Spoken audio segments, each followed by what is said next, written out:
చాలామంది మహిళలు వచ్చినారు, ముస్లిం మహిళలు అందరూ వచ్చినారు. అంటే ఇది ప్రచారంలో ఏదో చూపించాలనేటువంటి ప్రయత్నంలో భాగంగా వీళ్ళందరూ తీసుకొచ్చారా, లేదంటే నిజంగానే వీళ్ళందరూ కూడా స్వచ్ఛందంగా బయటకు వచ్చి ప్రచారం చేస్తున్నారు? వీళ్ళందరూ మనస్ఫూర్తిగా వచ్చారు. ఎందుకంటే కరీంనగర్ చరిత్రలో బీజేపీ క్యాండిడేట్ మైనారిటీల ముస్లిం ఒక మహిళ నిలబడ్డదంటే ఎంత సాహసం చేసి నిలబడ్డారంటే వీళ్ళంతా సపోర్ట్ ఉన్నది కాబట్టి వీళ్ళందరూ స్వచ్ఛందంగా వచ్చారు.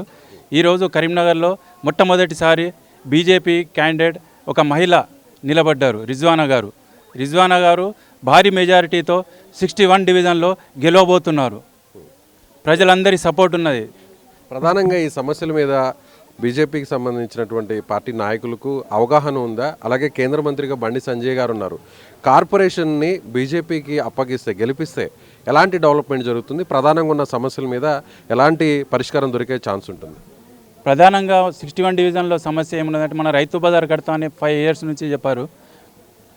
2 ఫ్లోర్స్ కట్టేది ఉండే, ఒక స్లాబ్ వేశారు, ఇడిచిపెట్టారు, ఇంకా కంప్లీట్ కాలేదు. అది కూడా ఒకవేళ మా బీజేపీ మేయర్ కానీ వస్తే కంపల్సరీ వస్తుంది 100%. వచ్చినాక బండి సంజయ్ గారు, మన కేంద్ర మంత్రి గారు బండి సంజయ్ గారు కేంద్ర నిధులతోని, స్మార్ట్ సిటీ నిధులతోని ఈ మన 61 డివిజన్లో ఎక్కువ నిధులు తీసుకొచ్చి డెవలప్ చేస్తారని మాకు నమ్మకం ఉంది. మేము కంపల్సరీ మా ఏరియాకు డెవలప్ చేసుకుంటాం కేంద్ర నిధులతో. రైట్. ఇది సో 61వ డివిజన్లో కాశ్మీర్ గడ్డకు సంబంధించినటువంటి ప్రాంతం అంటారు ఈ ప్రాంతాన్ని.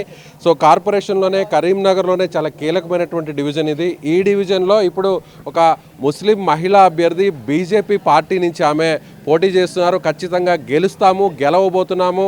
బీజేపీ ఇది ఒక కులానికో మతానికి సంబంధించినటువంటి పార్టీ కాదు, ఒక జాతీయ పార్టీ. సో కేంద్ర మంత్రిగా ఉన్నటువంటి బండి సంజయ్ గారు ఈ ప్రాంతానికి చెందినటువంటి వ్యక్తి కాబట్టి ఈ ప్రాంతాన్ని బీజేపీకి అప్పగిస్తే, గెలిపిస్తే ఖచ్చితంగా కరీంనగర్ చరిత్రలోనే ఎవ్వరూ చూడని విధంగా డెవలప్మెంట్ జరుగుతుందని ఇక్కడ ఉన్నటువంటి ఆ ఓటర్లు, ముఖ్యంగా ముస్లిం మహిళా అభ్యర్థి బీజేపీ పార్టీ తరఫున పోటీ చేస్తున్నటువంటి రిజ్వానా, ఇతర మైనార్టీ లీడర్స్ చెప్తున్నారు.